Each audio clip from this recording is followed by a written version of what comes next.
Hey everybody, this is Jamie Tarr with jamietarr.com. I'm excited to be here again with you to share another one of my daily illustrations.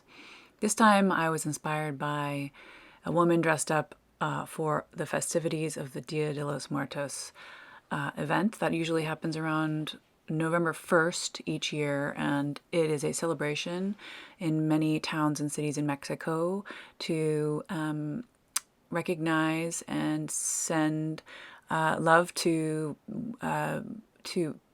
ancestors and people who have passed, and it's a beautiful celebration. Lots of color and lots of expression, lots of skulls and calaveras, and it's like a delight to witness and to see. So anyway, this woman created her own costume. She's a blogger, and I'll put her down in the comments below.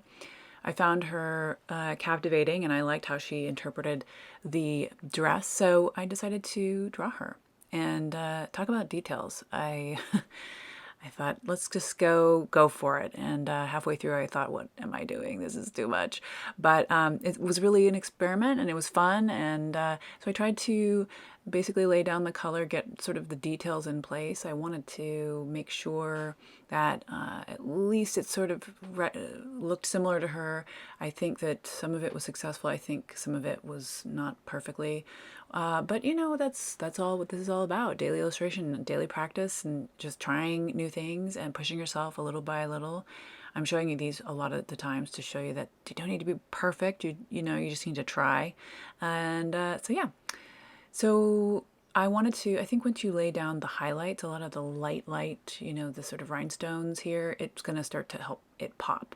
So now, as I went in and did the details of the rhinestones, which have lots of facets, you know, you put in the highlight and then you go back in and you put the setting and also the details of the shadows and the facets and the fire and the rhinestones, as they say.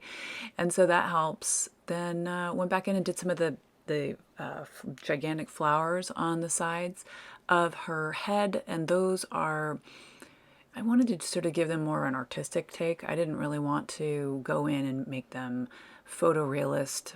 Not that I really can do that, but I thought what I'm really trying to evolve in my own illustrations is that there's some parts that are very high detail and more along the lines of a photographic representation, and then a lot of it being very sketchy and undone. I kind of like that, the juxtaposition of that, and so I'm sort of exploring that in my drawings. It also helps that I can't draw everything perfectly, so there's my excuse. And so yeah, so this is a perfect example. The hair, I'm really not an expert at hair at all, but I'm trying and I'm working with it. I think the trick with hair is if you lay down the dark colors and then you add the highlights with different brush types that make it a little bit more strand-like, it will help. And also, not really overthinking the hair here because that's not really the focus. I feel like the focus is her dress and the flowers and her eyes. So to me, I wanted some things to fall back a little bit, and the hair is just sort of there, as they say. I had this really cool, it was like a vintage, some kind of a texture I found in the brush set that was able to do a really cool job on that lace in the back. And then I added some individual little, I guess, I think it might have been a fine liner or something. I went in just to sort of detail it out. So I know I went back and forth. Oh, here we are. We're already at the end. Thank you guys so much for watching. And take care. I really am having fun doing these. So I appreciate your coming along for the ride.